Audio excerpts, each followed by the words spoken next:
Dear pharma candidate, pharmacology subject से चलिए हम सॉल्व करेंगे कुछ इंपॉर्टेंट क्वेश्चन जो कि आपके सभी फार्मा कॉम्पिटिटिव एग्जाम जैसे कि drug inspector, pharmacist, GPAT, NIPER, D pharmacy exit exam, इन सभी के लिए बहुत ज़्यादा इंपॉर्टेंट रहने वाली है। Important questions with explanation discuss करेंगे जिससे कि आपके सारे डाउट क्लियर हो जाएंगे। तो जरूर से इस वीडियो को लास्ट तक आप वॉच करेंगे। फार्माकोलॉजी सब्जेक्ट में पूरे फार्माकोलॉजी सिलेबस से मॉडल पेपर हम डिस्कस कर रहे हैं, जिसका फर्स्ट पार्ट ऑलरेडी आपके इस चैनल में आप देख सकते हैं, प्लेलिस्ट बनी हुई है, चेक कर लीजिए। आज का हमारा रहने वाला है मॉडल पेपर 2। तो चलिए देखते हैं क्या कुछ क्वेश्चन है जो कि आपके फार्माकोलॉजी सब्जेक्ट में पूछे जा सकते हैं। दिया गया है first question, fraction of the administered drug that reaches the systemic circulation in a chemically unchanged form is known as. देखिए यहाँ पर क्लियरली बोला गया है वह फ्रैक्शन जो ड्रग हमने एडमिनिस्ट्रेशन में लिया है, ठीक है, जो हमने ड्रग लिया है चाहे वो कोई भी रूट से हो, ठीक है, जो फ्रैक्शन हमारा सिस्टेमिक सर्कुलेशन में पहुंचे। अब ये सिस्टेमिक सर्कुलेशन क्या है? जो आपकी पूरी बॉडी में सर्कुलेशन किस चीज का होता है? ब्लड का, ठीक है, ब्लड, तो ब्लड आ जाएगा हमारे सिस्टेमिक सर्कुलेशन में। इट मीन्स जो हमारा केमिकल या ड्रग हमने लिया है वो अनचेंज फॉर्म में हमारे ब्लड तक पहुंचे, वो फ्रैक्शन, वो अमाउंट क्या कुछ कहलाएगा? ये क्वेश्चन पूछा गया है। अब देखते जाइए क्या कुछ हो सकता है आंसर। ये दिया है biodiversity, bio availability, bio transformation और बायोजेनिसिटी। तो देखिए ब्लड में कितना कुछ अवेलेबल है ये पूछा गया, ठीक है, कितना कुछ सिस्टेमिक सर्कुलेशन में अवेलेबल हो रहा है, तो इसे हम क्या कहेंगे? बी से आपको याद रखना है ब्लड, ब्लड में कितना कुछ अवेलेबल है, तो बायो अवेलेबिलिटी हो जाएगा हमारा करेक्ट आंसर। जैसे आपने क्या किया, माउथ से लिया, इस प्रकार से आपकी माउथ है, आपने माउथ से कोई ड्रग लिया है, ये आपकी इसोफेगस है, इस प्रकार से। फिर चलिए आता है ये स्टमक, ठीक है, स्टमक आ गया। अब देखिए यहाँ पर क्या कुछ है, आपके लीवर है, ओके। तो यहाँ पर से आपने ड्रग जो लिया तो इसोफेगस से होते हुए, स्टमक से ये एब्जॉर्ब होते हुए क्या गया आपके ब्लड में, जैसे कि ये पहुंच रहा है। तो अल्टीमेटली ये जो ब्लड में पहुंचेगा तो कुछ एब्जॉर्ब हो गया, तो ये क्या हो जाएगा, कुछ अमाउंट इनका कम हो गया, रिड्यूस हो गया। तो जो फ्रैक्शन, जो अमाउंट, सपोज करिए आपने लिया है 500 mg यहाँ पर कोई ड्रग, ठीक है, तो ये एब्जॉर्ब होते हुए हो सकता है 300 mg पहुंचा है, तो ये क्या कहलाएगा? ये डोज इसका बायो अवेलेबल डोज कहलाएगा, ठीक है, क्योंकि यही ब्लड में प्रेजेंट है।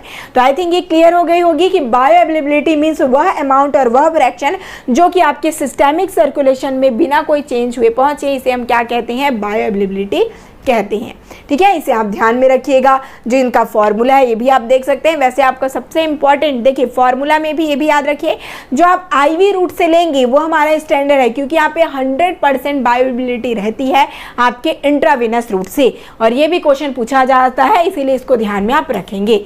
चलिए नेक्स्ट क्वेश्चन देखते हैं क्या दिया गया है। The ability of the drug to occupy and activate the receptors is also known as।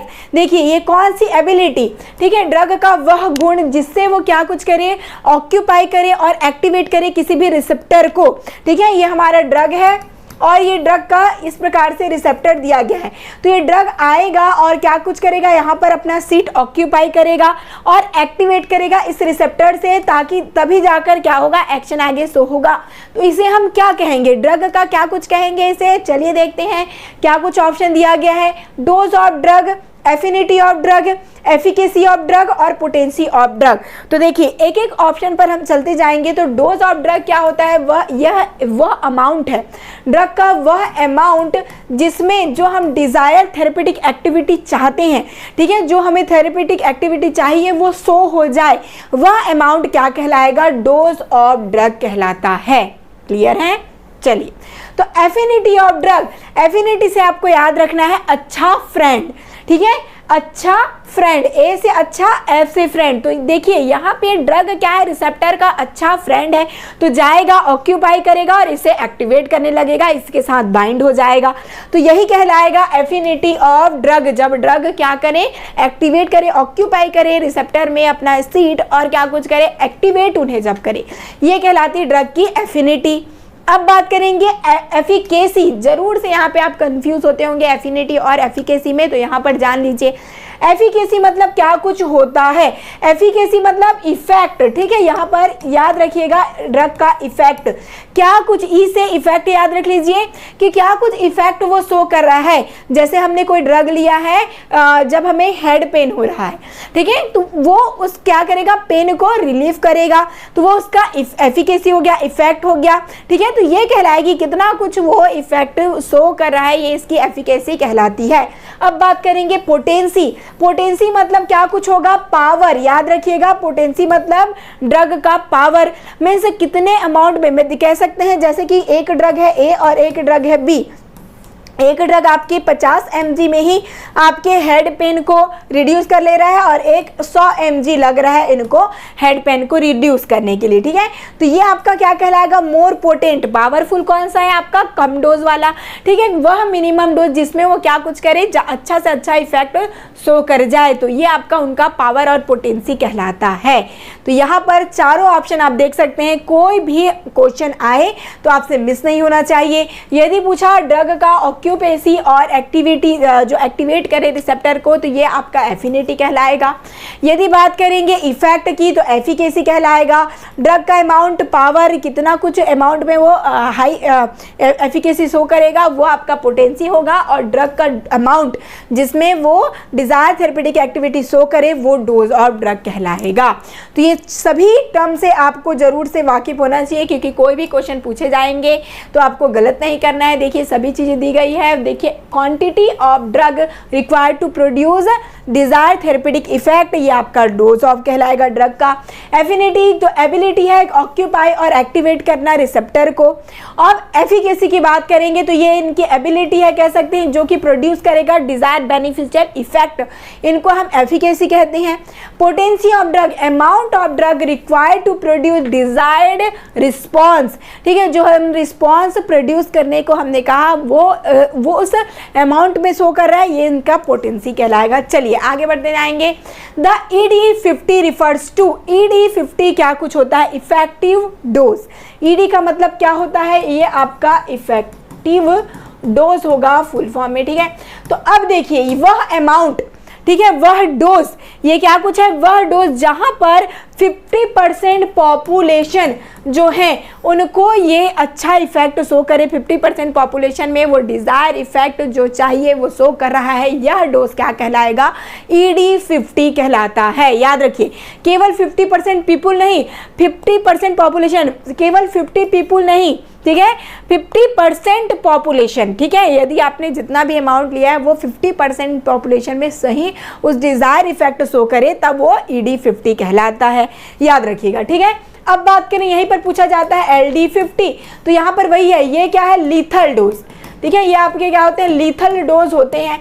तो ये ऐसा डोज है जहां पर 50% पॉपुलेशन की डेथ हो सकती है, तो ये कहलाता है आपका लीथल डोज, ठीक है। तो इन दोनों को याद रखिएगा, फुल फॉर्म भी पूछा जाता है। तो यहाँ पर क्या कुछ होना चाहिए, करेक्ट आंसर, आइए देखते हैं। ED50 दिया है तो it lethal dose in 50 people taking the drug. चलिए ये तो बिल्कुल भी सही नहीं हो सकता है, क्योंकि यहाँ पर ED50 की बात करी है।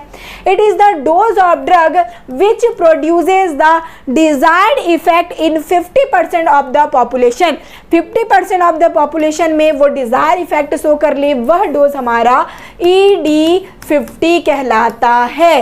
क्लियर, तो ये मेरा क्या हो जाएगा, करेक्ट आंसर बन जाएगा यहाँ पर से, ठीक है। चलिए, the labelled doses recommended for the drug, ठीक है, ये दिया है, ये हमारा रिकमेंडेड डोज नहीं है। चलिए, desired effect in 25% of the people, तो ये भी मेरा करेक्ट आंसर नहीं होता, तो ये आपका बी हो जाएगा करेक्ट आंसर। देख पाएंगे कंप्लीटली आपको एक्सप्लेनेशन के साथ दिया भी गया है, ठीक है। तो आपके थेरेपेटिक इंडेक्स क्या कुछ होंगे, ये भी याद रखिएगा, ये आपके सेफ्टी रेंज को बताते हैं, जहां पर फॉर्मूला आप देख सकते हैं, lethal dose bye effective dose दिया गया है। लीथल डोज जहां पर 50% पीपल क्या कुछ हो जाए, डेथ हो जाए, वो लीथल डोज कहलाता है। 50% पीपल के लिए इफेक्टिव रहे, वो इफेक्टिव डोज कहलाता है। ये आपका दिया गया है, LD50 बाय ED50 होता है थेरेपेटिक इंडेक्स का फॉर्मूला। ये भी क्वेश्चन बन सकता है, इसको ध्यान दीजिएगा। कई क्वेश्चन यहाँ पर से देखने को आपको मिल रहे होंगे, इसीलिए एक्सप्लेनेशन पर जरूर से ध्यान देंगे, जिससे कोई भी क्वेश्चन पूछा जाए आपसे मिस ना हो। चलिए, post marketing surveillance studies come under which of the following phases. देखिए कौन से फेज में ये आपका पोस्ट मार्केटिंग सर्विलेंस जो है वो आता है, ठीक है। अब देखिए आपके क्लिनिकल ट्रायल में मेनली 4 फेज होते हैं, 1 2 3 4। तो सबसे पहले क्या होता है, ह्यूमन फार्माकोलॉजिकल स्टडी हम करेंगे। जब कभी भी क्लिनिकल ट्रायल हो रहा है तो पहले क्या कुछ इफेक्ट है फार्माकोलॉजिकली ये से चेक किया जाता है, थेरेपेटिक कंफर्मेशन, एक्सप्लोरेशन, ये सारी चीजें आती हैं। और लास्ट में आपका क्या कुछ है, post marketing surveillance. It means market में आने के बाद क्या उनका क्या करेंगे, सर्विलेंस करेंगे, उन पर देख रेख में रखेंगे कि इनसे क्या कुछ इफेक्ट शो हो रहा है मैक्सिमम पीपल को, या फिर क्या कुछ साइड इफेक्ट शो हो रहा है। ये सारी चीजें हम क्या करते हैं, फेज 4 जो होती है जब मार्केट में आ जाती है ड्रग तब ये हम स्टडी करते हैं। तो ये आपका फेज 4 होता है, लास्ट फेज जो कि है आपका पोस्ट मार्केटिंग सर्विलेंस जिनको हम कहते हैं, ठीक है। 4 देखिए यहाँ पर दिया गया है, ये तो माइक्रो डोजिंग आपका है वैसे, ठीक है, बट ये आपको याद रखना है 4 फेज आपके 4 हैं, ओके। तो फेज 0 होता है जो कि माइक्रो डोजिंग स्टडी है। फेज 1 है ह्यूमन फार्माकोलॉजिकल और सेफ्टी की स्टडी करेंगे, थेरेपेटिक एक्सप्लोरेशन, थेरेपेटिक कंफर्मेशन, उसके बाद पोस्ट मार्केटिंग सर्विलेंस। तो ये चारों फेज को जरूर से याद रखिएगा, ये इंपॉर्टेंट है, पूछे जा सकते हैं। चलिए, विच of the following NSAIDs shows anti platelet activity. चलिए, तो यहाँ पर बहुत इजी क्वेश्चन पूछा गया है भाई और इम्पॉर्टेंट भी है, दिया गया है पैरासीटामोल, एस्पिरिन, निमेसुलाइड और एसाइक्लोफेनेक। तो क्या कुछ है, ऐसा non steroidal anti inflammatory drug, इसका फुल फॉर्म क्या है आपके, नॉन स्टेरॉयडल एंटी इन्फ्लामेटरी, ठीक है, एंटी इंफ्लामेटरी ड्रग ये कहलाते हैं। तो ये आपके non steroidal anti inflammatory drug हैं। कौन सा है, जो कि एंटी प्लेटलेट एक्शन भी शो करता है, तो वो आपका क्या है, एस्पिरिन, ध्यान रखिएगा, ठीक है। जो एस्पिरिन हम यूज करते हैं, साथ ही साथ इनमें क्या कुछ इफेक्ट रहता है, ये एंटी प्लेटलेट एक्टिविटी भी शो करते हैं, क्योंकि ये आपके दोनों तरीके से एक्ट करेंगे। एक आपके प्रोस्टाग्लैंडिन जो प्रोस्टासाइक्लिन है इनको भी इनहिबिट करता है, और थ्रोम्बोक्सेन जो है उनको भी ये इनहिबिट करता है। तो इस प्रकार से क्या है, आपके एंटी प्लेटलेट एक्टिविटी ये शो करता है, ये ध्यान में रखिएगा, बहुत इंपॉर्टेंट आपके लिए क्वेश्चन है, एस्पिरिन से आया है। देखिए, तो आपके दोनों इफेक्ट एस्पिरिन से मिलते हैं। लो डोज में ये प्लेटलेट एक्टिविटी जो है, एंटी प्लेटलेट एक्टिविटी शो करता है लो डोज में, ठीक है। तो याद रखिएगा ये तीनों इफेक्ट को। चलिए, oral anti diabetic drug sitagliptin act by, तो जहां कहीं भी आपको एंटी डायबिटिक ड्रग बोले या आपको कहीं पर भी ये ग्लिप्टिन, कहीं पर भी सफिक्स आपको ग्लिप्टिन नजर आता है, तो याद रखिएगा ये क्या कुछ होते हैं ड्रग, आपके DPP4 इनहिबिटर में आते हैं। क्या कुछ होंगे, आपके DPP4 इनहिबिटर में आएंगे जहां कहीं पे भी आपको ग्लिप्टिन आया। और ये मोस्ट इंपॉर्टेंट है, ये क्लासिफिकेशन हमेशा पूछा जाता है, एंटी डायबिटिक ड्रग से क्वेश्चन आएंगे, ध्यान रखिएगा, इनका क्लासिफिकेशन करके जाइएगा। इनहिबिट डाइपेप्टाइडिल पेप्टाइडेज 4, ठीक है, यही आपका डाइपेप्टाइडिल पेप्टाइडेज 4 है, आंसर आपको मिल गया होगा।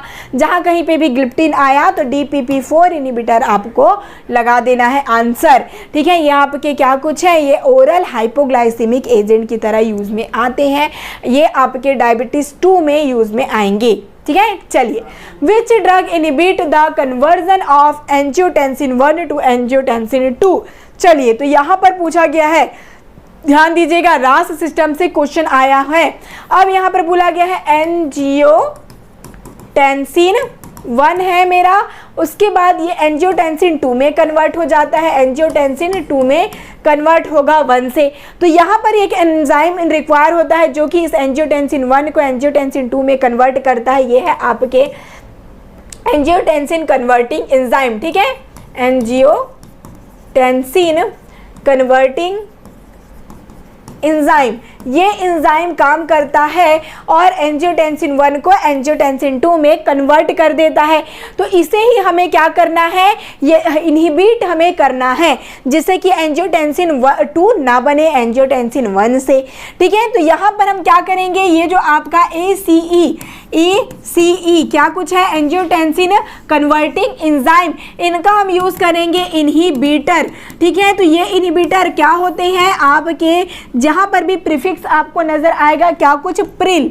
ठीक है, जहां पर भी प्रिल प्रीफिक्स में नजर आया, जैसे कि आपका एनालाप्रिल, लिसिनोप्रिल, कैप्टालोप्रिल, ये सभी प्रिल वाले ड्रग क्या होंगे, ACE इनहिबिटर में आते हैं। ठीक है, और ये आपके एंटी हाइपरटेंसिव ड्रग के क्लासिफिकेशन के मोस्ट इंपॉर्टेंट ड्रग है, इसे याद रखिएगा, ACE इनहिबिटर। तो यहाँ पे आप देख पा रहे हैं डिल्टियाजेम, कैप्टालोप्रिल दिया है, प्राजोसिन दिया गया है और प्रोप्रेनोलॉल। तो आपके डिल्टियाजेम क्या होते हैं, ये आपके कैल्शियम चैनल ब्लॉकर CCB में आते हैं। ठीक है, कैप्टालोप्रिल, यहाँ पर प्रिल मुझे आ गया नजर, मतलब कि ये क्या होगा, ये आपके ACE इनहिबिटर में आएंगे। ठीक है, इसे रिमेंबर आप रखेंगे। चलिए, प्राजोसिन क्या होता है, इसका आंसर मुझे आप कमेंट करके बताएंगे। ये आपके ANS वाले ड्रग है, मैं आपको एक हिंट यहाँ पर प्रोवाइड कर रही हूँ, सबका मैं आंसर चेक करूंगी, जरूर से बताइएगा प्राजोसिन का क्या कुछ एक्शन होता है, मैकेनिज्म क्या कुछ इनके होती हैं। ठीक है, चलिए, प्रोप्रेनोलॉल, ये क्या कुछ है आपके भाई, ये आपके बीटा ब्लॉकर होता है। चलिए, बहुत बढ़िया, तो सभी ड्रग का आप एक्शन भी साथ साथ देखते जाइए। रास सिस्टम में जैसे कि आपका कैप्टालोप्रिल वगैरह आया, तो यहाँ पे एंजियोटेंसिन जो होती हैं, ठीक है, जिससे कि एंजियोटेंसिनोजन से एंजियोटेंसिन 1 बनता है, और यहाँ पर ये भी याद रखिएगा, तो ये एंजियोटेंसिनोजन है, ये आपके यहाँ पर रेनिन वर्क करेंगे, इसीलिए रेनिन इनहिबिटर भी यूज में लाया जाता है। ठीक है, जो कि क्या कुछ है, एलिस्केरिन, ये भी पूछा जाता है, याद में रखेंगे, डायरेक्ट रेनिन इनहिबिटर है ये। तो एंजियोटेंसिनोजन से रेनिन यहाँ पर वर्क करेगा और एंजियोटेंसिन 1 बनाएगा, जो कि एंजियोटेंसिन कन्वर्टिंग एंजाइम इनको 2 में कन्वर्ट कर देता है, और यहाँ पर प्रिल वाले ड्रग काम में आएंगे। इन सभी स्टेप को बिल्कुल भी मिस नहीं करना, काम में आएगा। चलिए, another name of vitamin B12 is, चलिए यहाँ पर आपके ब्लड फॉर्मेशन से आए हैं, ब्लड टॉपिक से क्वेश्चन है ये। ठीक है, विटामिन B12 क्या कुछ होता है, ये आपके ब्लड बनाने वाले विटामिन है। ठीक है, ये आपके क्या है, हीमोपोएसिस में एजेंट है, कह सकते हैं। ठीक है, तो ये आपके विटामिन B12 को हम क्या कहेंगे, थायमिन दिया गया है। थायमिन होता है आपका B1, साइनोकोबालामिन, इसे ही हम क्या कहते हैं, विटामिन B12। नियासिन, नियासिन आपके B3 होते हैं, और राइबोफ्लेविन आपके B2, विटामिन B2 ये होंगे। तो इनको आप याद में रखिएगा। पूरे जितने भी विटामिन है उनकी क्लासिफिकेशन एक बार क्विक फास्ट रिविजन कर लेते हैं। Vitamin B1 thiamine, B2 riboflavin, B3 niacin, और आपके B5 आते हैं पेंटोथेनिक एसिड, B6 आपके पायरोडॉक्सिन, B7 बायोटीन जिनको हम कहते हैं, और B9 आपके होते हैं फॉलिक एसिड। ठीक है, और आपके B12 है साइनोकोबालामिन। तो ये आपके जितने भी विटामिन B कॉम्प्लेक्स हैं उनको याद रखिएगा इनके केमिकल नेम के अकॉर्डिंग। चलिए, select the correct option related salbutamol. अब देखिए, सॉल्ब्यूटामॉल क्या कुछ यूज होता है कहां पर, तो अस्थमा में। ठीक है, अस्थमा में ये यूज होता है। अब अस्थमा में क्या होता है, जो आपकी कैपिलरीज, ये जो आपके ब्रोंकियल कैपिलरीज मतलब ब्रोंकियल हैं, वो कॉन्स्ट्रिक्ट हो जाते हैं। ठीक है, सिकुड़ जाते हैं, और यहाँ पर क्या हो जाता है, इन्फ्लामेशन जैसे देखने को आपको मिलेगी, और ये कॉन्ट्रैक्ट हो जाते हैं पूरी तरीके से। तो ये एयर है, उनको पास होने का नहीं मिलता जगह। ठीक है, पास ये नहीं हो पाते हैं ईजी से, जिससे कि क्या होता है, कंजेशन। आपने देखा होगा जहाँ बहुत भीड़ हो जाती है वहाँ पर क्या होता है, बहुत कंजेशन फिर होने लग जाता है। तो वैसे यहाँ पर क्या है, एयर पास नहीं हो पा रहा है, कंजेशन ये हो चुका है, ये पूरी तरीके से भर चुके हैं, पास नहीं हो पा रहे। तो ये क्या करेगा, यहाँ पर सॉल्ब्यूटामॉल ब्रोंकोडाइलेशन डायलेट इनको करेगा, जिससे कि यहाँ पर स्पेस बन पाए और इजी से एयर है जो पास हो पाए, जिससे कि क्या हो, जो हमारा म्यूकोजल कंजेशन हो रहा है, जो भरा भरा फील हो रहा है, वो क्या हो जाए, इजी से पास हो सके। क्लियर। तो देखिए दिया गया है इंक्रीज म्यूकोसल कंजेशन, बिल्कुल नहीं भाई, ये ऐसे कंडीशन में और अस्थमा क्या हो जाएगा, ऐसी कंडीशन आ जाएगी जब अटैक आ जाए।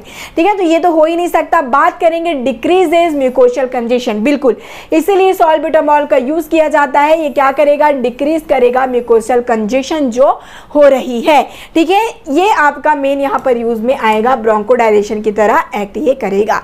चलिए तो यहाँ पर देखिए क्या कुछ एक्शन होता है। सॉल्ब्यूटामॉल जो है वो बीटा 2 रिसेप्टर के थ्रू वर्क करता है। ठीक है, स्मूथ मसल का क्या करेगा, ये रिलैक्सेशन ये करेंगे। ठीक है, तो इस प्रकार से ये ब्रोंकोडायलेशन की तरह एक्ट करती हैं और डिक्रीज करते हैं क्या कुछ, तो म्यूकोसल कंजेशन को डिक्रीज ये करेंगे। चलिए choose the correct uses of adrenaline. Adrenaline का क्या कुछ यूज है, चलिए देखते जाइए। Anaphylactic action, bronchial asthma, glaucoma और ऑल ऑफ दिस। तो यहाँ पे एक मैं छोटा सा आपको ट्रिक बताती हूँ एड्रेनालिन के लिए, याद रखिए ABCD। क्या है आपका ABCDEG, ठीक है। जो यूजेस है एड्रेनालिन्स के, एनाफाइलेक्टिक शॉक में, ब्रोंकियल अस्थमा में, कार्डियक रिससिटेशन में, ठीक है, ड्यूरेशन ऑफ एनेस्थेसिया को प्रोलॉन्ग करने के लिए, ठीक है, और आपके एपिस्टैक्सिस में यूज होते हैं और ग्लूकोमा, ये सभी कंडीशन में यूज में आते हैं। ट्रिक दिया हुआ है, इसको याद रखिएगा, काम में आपकी आएगी। चलिए फटाफट आते हैं अब। Sucralfate is the class of drug. Sucralfate कौन से क्लास का ड्रग है भाई, ये आपके पेप्टिक अल्सर में यूज होने वाले ड्रग है। तो अल्सर क्यों होता है, दो रीजन से, एक तो आपका HCl का सेक्रेशन इंक्रीज हो गया है, सेकंड आपका क्या है, जो प्रोटेक्टिव लेयर होता है म्यूकस का, वो क्या कुछ हो गया है, वो रिड्यूस हो गया है। ये दो कंडीशन आता है जिसकी वजह से हमें अल्सर काउज होता है। अल्सर मीन्स छाले, पेप्टिक है मीन्स पेट में क्या कुछ हो चुका है, छाले पड़ गए हैं। तो आप सभी जानते हैं HCl का सेक्रेशन होता है, HCl क्या कुछ है, एसिड है, ठीक है। तो ये हमारे स्टमक को क्या करता है, ये जला देगा, समझ लीजिए, जिसके कारण यदि म्यूकस का लेयर कम है तो ये हमारे स्टमक में ये क्या कुछ है, ये देखिए इस प्रकार से स्टमक है, तो स्टमक में ये म्यूकस का जो लेयर है ये कम हो जाएगी, मीन्स एसिड का जो सेक्रेशन हो रहा है वो इस पर डायरेक्ट इफेक्ट करेगा और यहाँ पर छाले बन जाएंगे, ठीक है। तो इसी छालों को कम करने के लिए समझ लीजिए, तो प्रोटेक्टिव लेयर जो हमारी होती है म्यूकस का, वो उसको इंक्रीज करेंगे, उनको बनाए रखेंगे। अल्सर प्रोटेक्टिव ये जो रहेगा ये आपका होता है सुक्रालफेट। कैसे याद रखेंगे, सभी ड्रग को मैंने ट्रिक के थ्रू पहले ही बताया हुआ है। शो शॉर्ट की क्लासेस देखिए, लिंक दिया गया है, आपके प्लेलिस्ट बनी हुई है शो शॉर्ट की, फार्माकोलॉजी की पूरी क्लास देख जाइए, वहाँ पे आपको बहुत से क्लासेस ट्रिक देखने को मिलने वाली, बहुत यूजफुल आपके लिए रहेगी। चलिए, तो ये है आपके सुक्रालफेट। कैसे याद रखना है मैंने आपको बताया, UPSC, ठीक है, UPSC का ट्रिक बनाइए। अल्सर प्रोटेक्टिव, ठीक है, सुक्रालफेट और कोलाइडल बिस्मथ सबस्ट्रेट, ये आपके दो ड्रग होते हैं जो कि अल्सर प्रोटेक्टिव की तरह यूज में आएंगे। UPSC ट्रिक से याद इनको आप रख सकते हैं, ठीक है। प्रोटॉन पंप इनहिबिटर, यहाँ पर आपके कौन से ड्रग आएंगे, इनका मैंने ट्रिक बताया हुआ है। ओम इस दिल पर रहता है, ये सिंपल सा ट्रिक था जिसको आपको नोट डाउन कर लेना था, और इनमें पूरे ड्रग आपके ओमेप्राजोल वगैरह सारी चीज़ें यहाँ पे आ जाएंगी।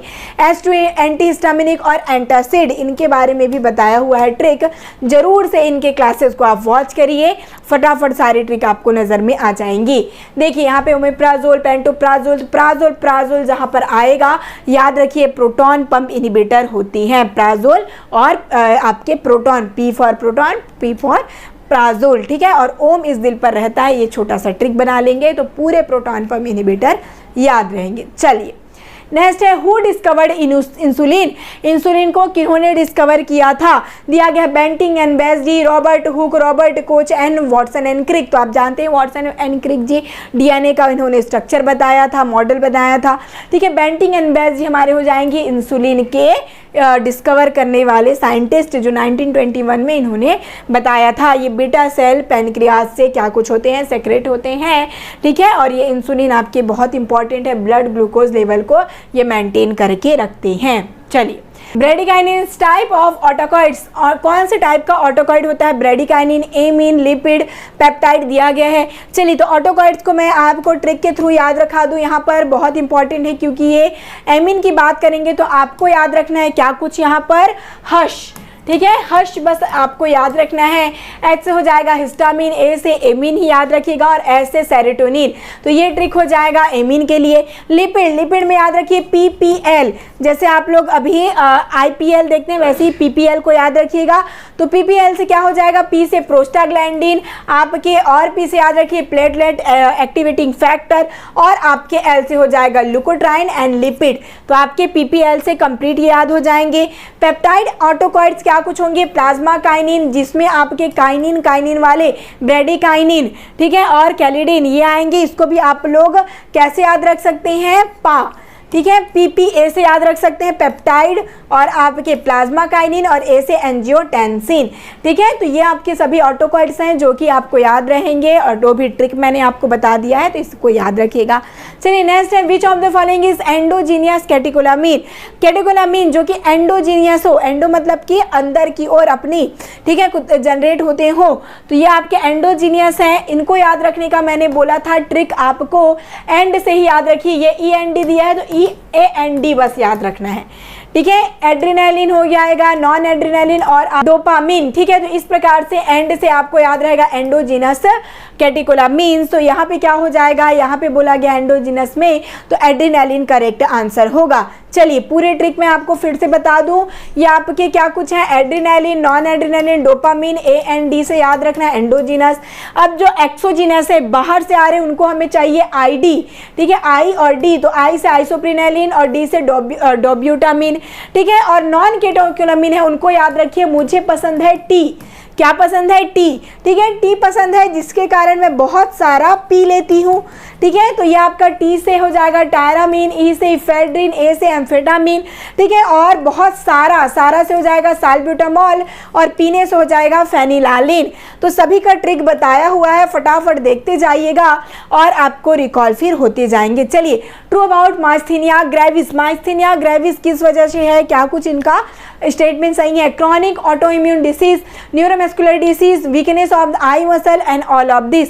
तो क्या है, ये ऑटो इम्यून डिसीज होते हैं माइस्थीनिया ग्रेविस, जहां पर ये न्यूरोमस्कुलर जंक्शन जो होता है उनका ये डिसीज रहने वाला है। ठीक है, न्यूरोमस्कुलर जंक्शन में क्या कुछ जो इनका कनेक्शन है कह लीजिए, तो ये जो इम्पल्स ट्रांसफर हो रही है उनको ट्रांसफर नहीं होने देंगे, जिसके कारण जितने भी, जैसे कि आपका आई का मसल कह लीजिए, जो आपके बोन के मसल, सभी में जो कनेक्शन है, जो टोन है, वो नहीं रह पाता, वीकनेस इनमें आ जाती है।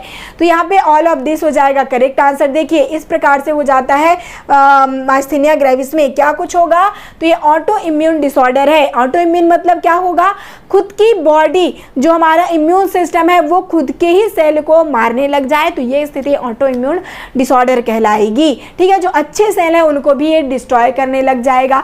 तो जैसे हमारे मसल्स हैं, बोन्स हैं, जिनके कारण मूवमेंट होती है, तो ये इम्पल्स नहीं ट्रांसफर हो पाती, जिनके कारण जो मूवमेंट है वो नहीं हो पाती और वीकनेस जैसी स्थिति आती है। चलिए, oxytocin is secreted bye. Oxytocin कहाँ से सेक्रेट होगा, पोस्टीरियर पिट्यूटरी से, एंटीरियर की TSH से, ऑल ऑफ दिस।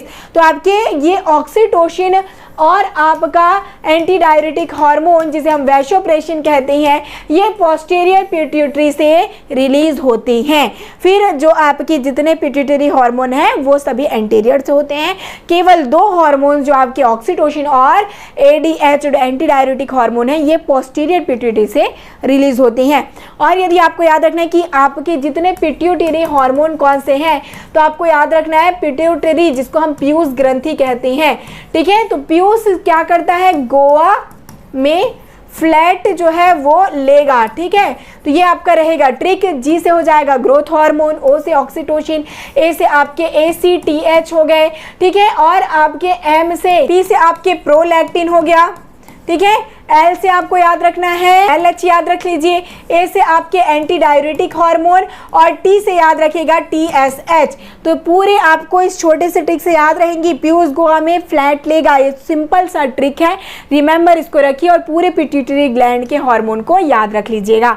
ठीक है, चलिए आपके पूरे पिट्यूटरी ग्लैंड में केवल दो होते हैं, ऑक्सीटोसिन एंटी डायरेटिक हार्मोन, जो कि पोस्टीरियर से रिलीज होंगे। चलिए, इरिथ्रोमाइसिन वाज आइसोलेटेड फ्रॉम, ये आपके कहाँ से, एंटी माइक्रोबियल से आया क्वेश्चन।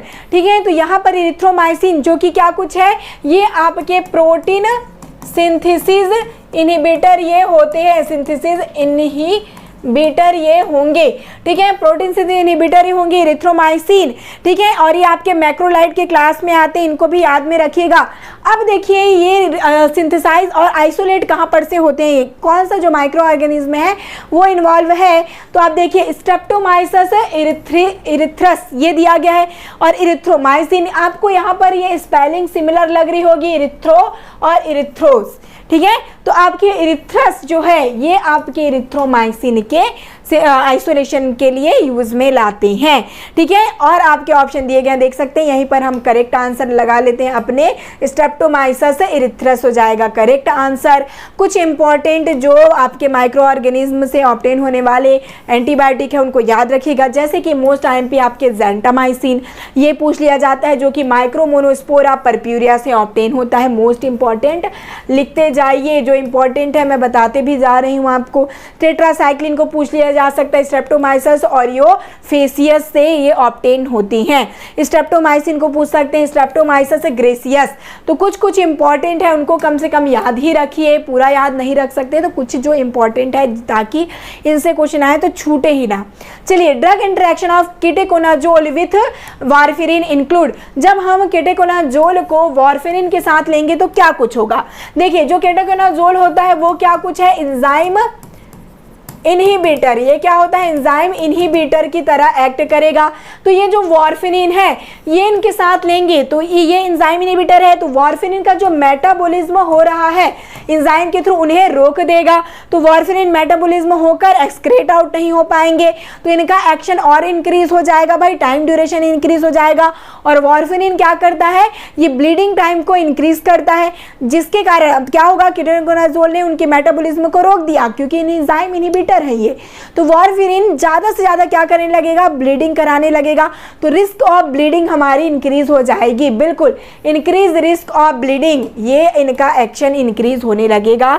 यही हमारा करेक्ट आंसर हो जाएगा। देखते जाइए, ड्रग इंटरेक्शन कीटेकोनाजोल के साथ एंटासिड जो है इनको नहीं देंगे, H2 ब्लॉकर्स को नहीं दिया जा सकता, और वारफेरिन को यदि हम देंगे तो इंक्रीज होगा ब्लीडिंग टाइम। ठीक है, चलिए, फेनिटोइन के साथ देंगे तो फेनिटोइन की टॉक्सिसिटी, मैक्सिमम टॉक्सिसिटी इन सभी की इंक्रीज हो जाएगी क्योंकि ये मेटाबॉलिज्म को कम कर देते हैं। विच of the following is true about type 2 diabetes mellitus. Type 2 diabetes mellitus के लिए कौन सा सत्य है भाई। देखिए, दो तरीके के आपके डायबिटीज होते हैं, टाइप 1 और टाइप 2। टाइप 1 में क्या होता है, इंसुलिन का कमी हो जाता है, इंसुलिन प्रोड्यूस नहीं कर पा रहा है हमारा सेल, इसीलिए क्या करना होता है, हमें बाहर के सोर्स से डायरेक्टली इंसुलिन हमें लेना होता है। और टाइप 2 में क्या कुछ होता है, इंसुलिन तो है बट उनका जो रेसिस्टेंस हो गया है, हमारा जो सेल है वो कह सकते हैं, तो सेल है वो कंडक्शन के लिए क्या हो चुका है, इम्प्रॉपर हो चुका है, तो उनको प्रॉपरली क्या किया जाता है, एक्ट कराया जाता है, ड्रग के थ्रू रेसिस्टेंस को कम किया जाता है, इंसुलिन सेक्रेशन को इंक्रीज किया जाता है। तो ये सारे टाइप 2 डायबिटीज मेलिटस में आते हैं। तो ये इंसुलिन में डिपेंडेंट नहीं है क्योंकि हमें डायरेक्टली इंसुलिन लेना नहीं पड़ता, डायरेक्टली इंसुलिन लेंगे तो टाइप 1 डायबिटीज मेलिटस होता है। ठीक है, तो ये आपका non insulin dependent diabetes mellitus कहलाता है, जहां पर देखिए इंसुलिन रेसिस्टेंस हो जा रहा है। ठीक है, या फिर जो आपका कंडक्शन है, इंसुलिन सेल फेल हो जा रहा है, जो सेल है वो इंसुलिन को एक्ट कराने के लिए। चलिए, तो ये आपके यहाँ पर टाइप दोनों के दिए गए हैं, देख सकते हैं इसको। चलिए, लास्ट है, all are correct regarding antacid drug except. जो एंटीसिड होते हैं क्या कुछ करेंगे, एंटी। ठीक है, ये जो वर्ड बना है एंटी मतलब कि अगेंस्ट। ठीक है, एसिड, एसिड के अगेंस्ट काम करना मतलब एंटासिड ये कहलाएगा। तो ये क्या करते हैं, एसिड के लेवल को न्यूट्रलाइज करेंगे। ये क्या करेंगे, न्यूट्रलाइज इनको करते हैं। ठीक है, ये जैसे कि एसिड का लेवल है बहुत ही ज्यादा बढ़ गया तो उनको बेस का लेवल बनाएंगे तो ये न्यूट्रलाइज हो जाएंगे। ठीक है, चलिए, डिक्रीज एसिड प्रोडक्शन, बिल्कुल नहीं, एसिड प्रोडक्शन पर कोई इनका काम नहीं होता, ये एसिड प्रोडक्शन को कम या ज्यादा नहीं करते, केवल इनको न्यूट्रलाइज कर जाएंगे। ठीक है, 2 टाइप के होंगे एंटासिड, सिस्टेमिक और नॉन सिस्टेमिक। बिल्कुल, एक तो आपके ब्लड तक जाने वाले और एक बिना सिस्टेमिकली एक्ट करने वाले। सोडियम बाइकार्बोनेट और सिट्रिक एसिड आपके सिस्टेमिक एंटासिड होते हैं। केवल 2 आपके एंटासिड हैं जो कि सिस्टेमिकली एक्ट करेंगे, सिट्रिक एसिड और सोडियम बाइकार्बोनेट। तो ये मोस्ट इंपॉर्टेंट आपके लिए क्वेश्चंस हैं, आप देख सकते हैं यहाँ पर एक्सेप्ट बोला गया है, तो क्या कुछ होगा, जो कि करेक्ट नहीं है वही करेक्ट आंसर हो जाएगा। समझ रहे हैं, एक्सेप्ट नॉट कहीं पर भी आए तो देखिए यहाँ पर दिया गया है जो करेक्ट नहीं है उसे आपको सही आंसर लगाना होगा क्योंकि एक्सेप्ट पूछ लिया गया है। तो आपका डिक्रीज करे प्रोडक्शन, एसिड का प्रोडक्शन में कोई काम नहीं होता एंटासिड का, तो ये आपका क्या हो जाएगा, एक्सेप्ट के लिए करेक्ट आंसर यहाँ पर आपको देखने को मिलेगा। ठीक है, तो इस प्रकार प्रकार से ये आप देख पाएंगे 20 बेस्ट पूरे फार्माकोलॉजी से एमसीक्यू दिए गए हैं। आपको कोई भी सब्जेक्ट का एमसीक्यू चाहिए और इसी प्रकार से आपको डे बाय डे फार्माकोलॉजी की और अदर सब्जेक्ट की मॉडल पेपर्स प्रोवाइड कराई जाएंगी। इस चैनल को सब्सक्राइब कर लीजिए और सभी अपने फ्रेंड्स तक शेयर करिए, जिससे कि फार्मा कॉम्पिटिटिव एग्जामिनेशन की भी आप प्रिपरेशन आसानी से कर सके। तो मिलते हैं नेक्स्ट वीडियो में। All the best.